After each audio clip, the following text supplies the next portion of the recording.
Al-Ghazali tak bantah viral buku nikah tertulis namanya. Siapa pasangannya? Benarkah Alisa Daguis? Al-Ghazali menjawab kehebohan publik tentang buku nikah yang menyebutkan namanya. Ya, anak Ahmad Dhani dan Maya Estianty ini menjadi sorotan publik setelah beredar dengan viral buku nikah tertulis namanya dan foto dirinya. Dalam buku nikah itu terlihat ada foto seorang wanita selain Al-Ghazali. Namun, foto wanita tersebut dibuat menjadi blur atau tidak jelas. Siapakah dia? Al-Ghazali buka suara, ia membenarkan perihal adanya buku nikah tersebut yang viral di media sosial. Al pun belum mau membocorkan siapa wanita yang ada di buku nikah yang tertera nama dan fotonya. Apakah benar Alisa Daguis?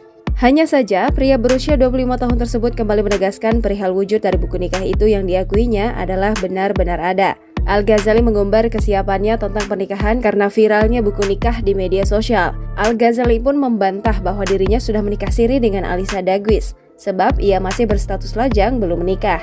Pria berusia 24 tahun itu mengakui dirinya baru berusia 25 tahun pada September mendatang.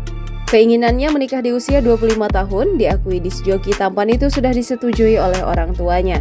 Saat ini, anak dari Ahmad Dhani dan Maya Estianty itu tengah mempersiapkan diri dengan membeli sebuah rumah untuk nantinya ia tinggali bersama Alisa setelah menikah.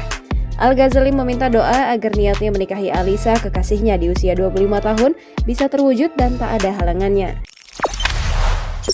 Jangan lupa subscribe, share, komen, dan like ya!